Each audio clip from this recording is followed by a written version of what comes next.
Welcome to target Haryana. आज से हम पंचायती राज जो है वो शुरू करने वाले हैं। इसमें हम बेसिक पंचायती राज से लेकर जितनी भी सारी चीज़ें हैं पंचायती राज के बारे में सारी हम पढ़ेंगे। जितने भी चैप्टर्स हैं, बेसिक चीज़ें हैं, कब शुरू किया गया और जितनी भी धाराएं हैं वो सारी चीज़ें जो हैं हम धीरे धीरे करके डिस्कस करेंगे। आज ये पहला लेक्चर है पंचायती राज का। तो अगर आप हमारे चैनल पर नए हैं तो चैनल के साथ जुड़ जाइए, चैनल को सब्सक्राइब कर लीजिए और बराबर में जो बेल आइकन बन के आएगा उस पर क्लिक कर लीजिए ताकि आने वाली वीडियो की नोटिफिकेशन जो है आपको टाइम पर मिले। तो चलिए शुरू कर लेते हैं। सबसे पहले अगर हम बात करें तो जो पंचायती राज है उसका सपना जो है किसने देखा था, तो वो महात्मा गांधी जी हैं। उन्होंने जो है ये कल्पना की थी कि एक राम राज्य हो, यानी कि ग्राम स्वराज्य हो। इसकी कल्पना जो है किसने की थी, तो वो महात्मा गांधी जी ने की थी। तो यही पहली लाइन में लिखा गया है, स्थानीय स्वशासन महात्मा गांधी की संकल्पना राम राज्य या ग्राम स्वराज्य का परिष्कृत रूप है। यानी उन्होंने जो सपना देखा था उसी को फलीभूत करने के लिए स्थानीय स्वशासन की जो है स्थापना की गई थी। ठीक है, तो नेक्स्ट लिखा है, गांधी जी की इस संकल्पना को फलीभूत करने के लिए भारतीय संविधान के अनुच्छेद 40 में राज्य सरकार को निर्देश दिए गए थे, जो 1993 में 73वें संविधान संशोधन के परिणाम स्वरूप संभव हुआ। यानी कि जो स्थानीय स्वशासन यानी कि पंचायती राज है उसके बारे में उसको जो जब शुरू किया गया तो वो कौन से आर्टिकल के अंडर आता है, वो अनुच्छेद 40 के अंडर आता है। और ये जो है 73वां संविधान संशोधन किया गया था 1993 में। तब से पंचायती राज जो है शुरू किया गया। ठीक है, तो कौन सा संविधान संशोधन है, 73वां संविधान संशोधन है 1993। और अनुच्छेद कौन सा है आपका, अनुच्छेद है आपका 40। ठीक है, इसके बाद अगर हम बात करें तो आधुनिक काल में 1882 में लॉर्ड रिपन ने पंचायतों को मान्यता प्रदान करने का जो है प्रयास किया था। तो इसलिए इन्हें स्थानीय स्वशासन का जनक भी कहा जाता है। यानी कि सबसे पहले अगर हम स्थानीय स्वशासन की बात अगर किसी ने की थी तो वो थे लॉर्ड रिपन। ठीक है, कब, 1882 में। यानी कि 1882 से लेकर 1882 में ही ये बात जो है उठ चुकी थी कि स्थानीय स्वशासन होना चाहिए, यानी कि पंचायती राज व्यवस्था जो है शुरू की जानी चाहिए। ये किसने कहा था, ये लॉर्ड रिपन ने कहा था। इसलिए इन्हें स्थानीय स्वशासन का जनक भी कहा जाता है। तो ये बात भी आपको याद रखनी है। ठीक है, नेक्स्ट अगर हम बात करें तो जो पंचायती राज व्यवस्था है उसको लाने के लिए बहुत जो है 3-4 समितियां बनाई गई। तो उन समितियों के बारे में हम पढ़ेंगे, कौन सी समिति कब बनाई गई और किसका क्या कहना था। ठीक है, तो अगर हम बात करें सबसे पहले आती है बलवंत राय मेहता समिति 1957। ठीक है, इसके अध्यक्ष थे बलवंत राय मेहता। इनका जो अध्यक्ष मैं आपको बताऊंगी वो भी आपको याद रखना है। तो बलवंत राय मेहता समिति जो है 1957 में आई। इन्होंने क्या कहा, इन्होंने कहा कि स्थानीय स्तर पर जो है लोकतांत्रिक विकेंद्रीकरण होना चाहिए। इसका मतलब है लोकतांत्रिक विकेंद्रीकरण मतलब कि जो केंद्र की शक्तियां हैं, जो केंद्र सरकार के हाथ में है, उन शक्तियों को जो है छोटे छोटे हिस्सों में बांट देना चाहिए, ताकि अलग अलग जगह पर अलग अलग लोग जो होंगे वो आसानी से संभाल पाएंगे, क्योंकि एक आदमी सारी चीज़ें नहीं संभाल सकता है। तो लोकतांत्रिक विकेंद्रीकरण का मतलब यही होता है कि आप शक्तियों को कुछ हिस्सों में बांट दो। ठीक है, तो इन्होंने कहा कि शक्तियों को जो है, जो पावर होती है उसको कुछ लोगों में बांट देनी चाहिए। यानी कि जैसे अब हमारा जो स्थानीय स्वशासन है उसके बारे में अगर हम बात करें तो कैसे है, सबसे पहले आता है केंद्र, फिर राज्य बना दिए गए, उनके नीचे फिर जिले आते हैं, मंडल आते हैं, फिर जिले आते हैं, और फिर उसके बाद आपके गांव आते हैं। ऐसा ही है। तो वो शक्तियां जो हैं इस प्रकार बांटी गई हैं। ठीक है, तो उसी को बोलते हैं लोकतांत्रिक विकेंद्रीकरण। इसकी बात किसने की थी, इसकी बात की थी बलवंत राय मेहता समिति ने। ठीक है, इसके बाद इन्होंने कहा कि त्रिस्तरीय पंचायती राज की स्थापना की जानी चाहिए। इन्होंने कहा कि 3 स्तर की जो है पंचायती राज व्यवस्था की जानी चाहिए, और वो कौन कौन सी होंगी वो भी इन्होंने बताया।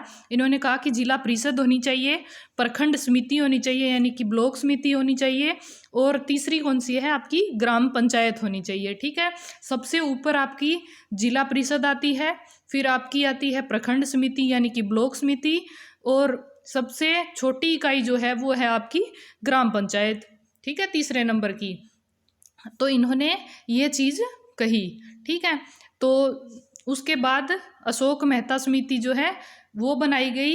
तो ये तीनों जो बलवंत राय मेहता समिति ने जो त्रिस्तरीय पंचायती राज व्यवस्था की बात कही, तो इसे जो है अभी जो है हमारे भारत में त्रिस्तरीय पंचायती राज व्यवस्था ही है, ठीक है। तो ये शुरू कर दी गई। उसके बाद 20 साल बाद जो है अशोक मेहता समिति बनाई गई 1977 में। ये इसलिए बनाई गई क्योंकि ऐसा होता है कि कोई चीज़ बहुत लंबे टाइम से चलती आ रही होती है, तो ऐसा होता है कि कुछ नया किया जाए, इसमें कुछ सुधार किया जाए या कोई चेंजेस किए जाएं, तो इसके लिए जो है अशोक मेहता समिति बनाई गई, ठीक है। तो इन्होंने क्या कहा वो हम देख लेते हैं। इन्होंने कहा कि द्विस्तरीय पंचायती राज स्थापना जो है होनी चाहिए। इन्होंने मंडल पंचायत व जिला परिषद की बात कही। अब देखिए क्वेश्चन आपसे ये भी पूछा जा सकता है कि द्विस्तरीय पंचायती राज व्यवस्था की बात जो है किसने कही थी, तो ये कही थी अशोक मेहता ने। अशोक मेहता समिति के जो अध्यक्ष थे 1970 में अशोक मेहता समिति बनाई गई, ठीक है। तो क्वेश्चन ऐसे भी बन सकता है। तो इन्होंने द्विस्तरीय पंचायती राज व्यवस्था की स्थापना करने की बात कही, और वो दो कौन कौन से होंगे, एक तो मंडल पंचायत बना दो और एक जिला परिषद बना दो, ठीक है। तो जब सरकार को इन्होंने ये रिपोर्ट सौंपी, तो सरकार ने इसके कारण पूछे भी, ऐसा क्यों किया जाना चाहिए, पहली जो व्यवस्था है वो अच्छे से काम कर रही है, तो हम आपकी बात क्यों माने और ये चीज़ हम क्यों करें। तो इन्होंने जो कारण दिए वो वाजिब कारण नहीं लगे सरकार को, इसलिए जो है त्रिस्तरीय व्यवस्था ही लागू रखी गई और इनकी बात को जो है खारिज कर दिया गया, ठीक है। इसके बाद आती है राव समिति 1985 में, ठीक है। तीसरी समिति बनाई गई राव समिति जो 1985 में बनाई गई। इसने जो बात की, इसने कहा कि 4 स्तरीय प्रणाली बना दो आप, ठीक है। इन्होंने बात की कि 4 स्तरीय प्रणाली बना दो, और एक बात इन्होंने ये कही कि नियमित रूप से जो पंचायती चुनाव है वो होने चाहिए। इसके अलावा अनुसूचित जाति, अनुसूचित जनजाति तथा महिलाओं के लिए पंचायती राज में आरक्षण होना चाहिए, ठीक है। तो महिलाओं के लिए 1/3% का जो है आरक्षण था, और अब उसे 50% कर दिया गया है। और एक बात आपको और याद रखनी है कि 50% आरक्षण महिलाओं को पंचायती राज में देने वाला भारत का पहला राज्य बिहार है, ठीक है। अभी हरियाणा में भी 50% आरक्षण दे दिया गया है, ठीक है। तो ये पंचायती राज में महिलाओं के आरक्षण की बात हो गई। तो इन्होंने अनुसूचित जाति और अनुसूचित जनजाति और महिलाओं के पंचायती राज में आरक्षण की बात कही, नियमित रूप से चुनाव होने चाहिए इसकी बात कही, और 4 स्तरीय प्रणाली जो है अपनाई जानी चाहिए इसकी बात कही। तो ठीक है, इनकी जो इन्होंने रिपोर्ट सौंपी उसके बारे में भी इनसे कारण पूछे गए, तो इन्होंने जो कारण दिए वो भी सरकार को ठीक नहीं लगे, इसलिए सरकार ने इनकी बात नहीं मानी और त्रिस्तरीय प्रणाली जो है वो भारत में अभी तक चल रही है और वही अपनाई गई, ठीक है। अब बात करें तो 4 स्तरीय प्रणाली की अगर हम बात करें तो पश्चिम बंगाल एक इकलौता ऐसा राज्य है जहां पर 4 स्तरीय प्रणाली जो है अपनाई गई है। तो ये एक्सेप्शनल केस है, तो आपको ये याद रखना है। और अगर हम बात करें अरुणाचल प्रदेश की, तो अरुणाचल प्रदेश एक इकलौता ऐसा राज्य है जहाँ पर पंचायती राज व्यवस्था नहीं है, ठीक है। तो ये दोनों चीज़ें आपके लिए इंपॉर्टेंट हैं, ये दोनों बातें आप याद रखिए। इसके बाद एक और समिति बनाई गई LM सिंघवी समिति। देखिए इन समितियों से क्वेश्चन जो बनते हैं, एक तो ये कौन सी समिति का कौन सा अध्यक्ष था, कौन सी समिति कब बनाई गई और कौन सी समिति ने कौन सी बात कही है, तो ये चीज़ें आपको याद रखनी है, इसलिए मैं ये सारी चीज़ें आपको बता रही हूँ, ठीक है। ये सारी चीज़ें आप नोट भी कर सकते हैं साथ ही साथ। चलिए नेक्स्ट हम देख लेते हैं। तो LM सिंघवी समिति जो है 1987 में बनाई गई, इसके अध्यक्ष थे लक्ष्मीमल सिंघवी। इन्होंने कहा कि पंचायती राज को जो है संवैधानिक दर्जा दिया जाना चाहिए। तो इन्होंने ये बहुत अच्छी बात कही कि पंचायती राज को जो है संवैधानिक दर्जा दिया जाना चाहिए। देखिए जिस चीज़ को संवैधानिक दर्जा मिल जाता है वो चीज़ लीगल हो जाती है, तो उसको लोगों को मानना पड़ता है। इसीलिए इन्होंने कहा कि ऐसे तो कोई मानेगा बात को और कोई नहीं मानेगा, कोई अपनाएगा कोई नहीं अपनाएगा, इससे अच्छा है कि पंचायती राज को संवैधानिक दर्जा दिया जाए, ठीक है। और इसके बाद न्याय पंचायतों का गठन किया जाए वह एवं वित्तीय संसाधन उपलब्ध कराए जाए। इसका मतलब ये है कि जो न्याय पंचायतों का गठन से मतलब है कि जो भी पंचायत बने उसमें कुछ मेंबर्स बनाए जाएं ऐसे जो न्याय पंचायत के मेंबर हों, यानी कि जो अपने एरिया में कोई भी समस्या आती है तो वो हाई कोर्ट सुप्रीम कोर्ट तक उन्हें ना जाना पड़े।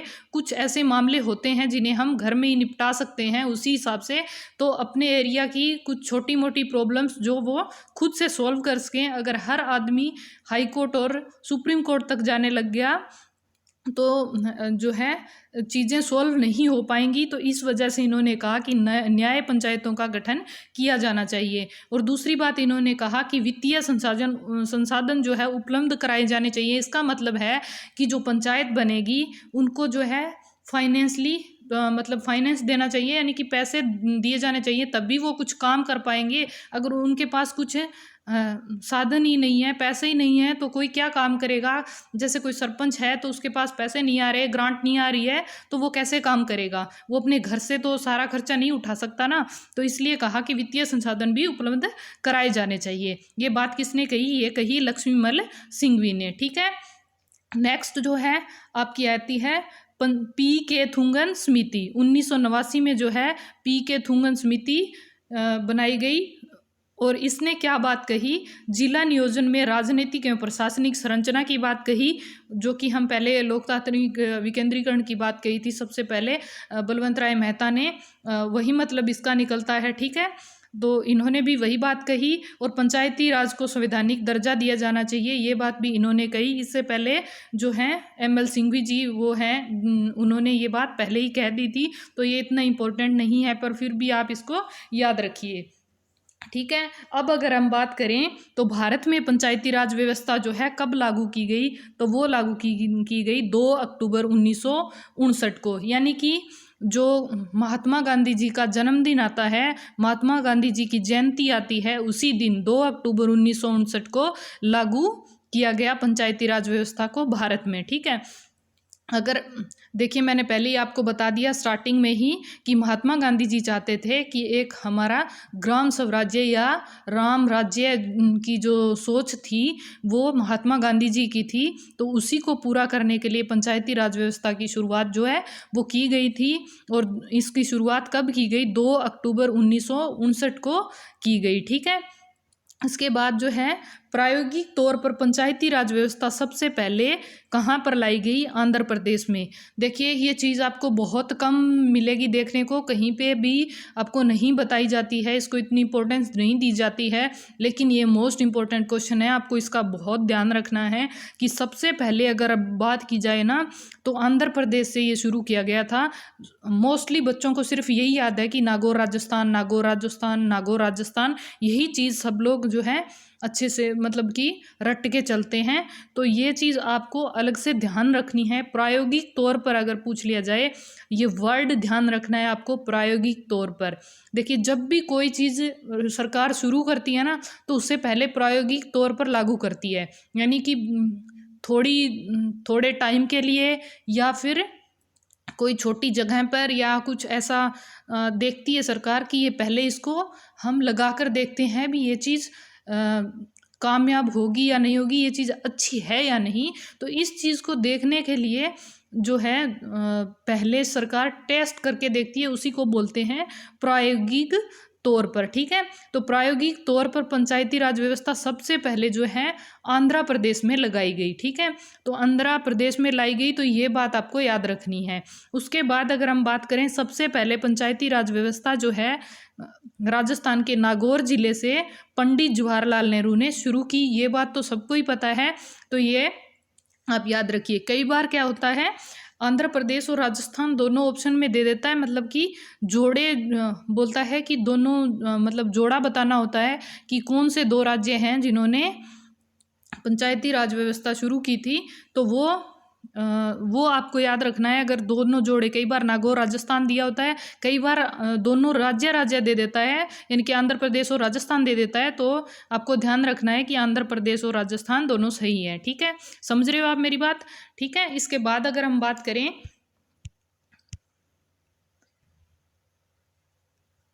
इसके बाद है पंचायतों की संरचना। जो अनुच्छेद 243 ग के अंडर आता है। ठीक है, पंचायतों की जो संरचना है वो उनके लिए अनुच्छेद कौन सा है, 243 ग है। तो ये मोस्ट इंपॉर्टेंट है, आपको याद रखना है। पंचायतों की बात, संरचना की बात कहाँ की गई है, ये की गई है अनुच्छेद 243 ग में। ठीक है, इसके बाद अगर हम बात करें तो ग्राम स्तर पर होती है ग्राम पंचायत। ठीक है, ग्राम स्तर पर ग्राम पंचायत होती है और इसका जो अधिकारी होता है, यानी कि उसे क्या बोलते हैं हम, सरपंच। तो आप सबने सुना ही होगा, सरपंच, मुखिया और कहीं पर प्रधान बोलते हैं। और इसका चुनाव कैसे करवाया जाता है, राज्य के विधानमंडल द्वारा निर्धारित प्रक्रिया द्वारा कराया जाता है, प्रत्यक्ष रूप से। ठीक है, और लास्ट ग्राम सचिव के एग्जाम में पूछा गया था कि ये गुप्त मतदान होता है या खुला मतदान होता है। तो इसका आंसर आप मुझे कमेंट बॉक्स में बताएं कि आपको इसका कौन सा आंसर सही लगता है और कौन सा आंसर इसका सही होगा। अगर आपको पता है तो यह आप कमेंट बॉक्स में बताएं, अगर आपको नहीं पता है तो आप कमेंट कर दीजिएगा, मैं आपको रिप्लाई कर दूंगी। ठीक है, नेक्स्ट है, इसके बाद आता है ब्लॉक स्तर पर जो है क्षेत्र पंचायत होती है, उसका जो अधिकारी होता है उसे प्रमुख बोलते हैं और ये अप्रत्यक्ष चुनाव होता है। ठीक है, इसके बाद आता है आपका जिला स्तर, और जिला स्तर पर क्या होता है, पंचायत, जिला पंचायत या जिला परिषद बोल सकते हो आप। तो उसका जो अधिकारी होता है उसे अध्यक्ष या चेयरमैन बोलते हैं और ये भी अप्रत्यक्ष रूप से चुनाव होता है। ठीक है, तो ये तीनों होगी आपकी पंचायती राज संरचना। अब आ जाओ थारे काम की बात पर, जो चीज़ें मैं आपको बताने वाली हूँ अब। ठीक है, इसके बाद है ग्राम पंचायतों का गठन, जो है मैंने आपको ऊपर बताया अनुच्छेद 40 के अंडर आता है ग्राम पंचायतों का गठन। पंचायती राज में जो है 29 विषय दिए गए हैं। पंचायती राज को संवैधानिक दर्जा जो है, मैंने ऊपर आपको बताया कि संवैधानिक दर्जा जो है की बात की गई थी कि संवैधानिक दर्जा जो है पंचायती राज को मिलना चाहिए। तो वो जो है 74वें संविधान संशोधन के तहत 1992 में दिया गया। पंचायती राज का जनक या स्थानीय स्वशासन का जनक किसे कहा जाता है, लॉर्ड रिपन को। पूरे भारत में पंचायती राज लागू करने, पूरे भारत में पंचायती राज जो है कब लागू कर दिया गया था, तो ये कर दिया गया था 24 अप्रैल 1993 को। देखिए 24 अप्रैल 1993 को पूरे भारत में पंचायती राज लागू कर दिया गया था और इसी दिन यानी कि 24 अप्रैल को ही पंचायती दिवस के रूप में मनाया जाता है।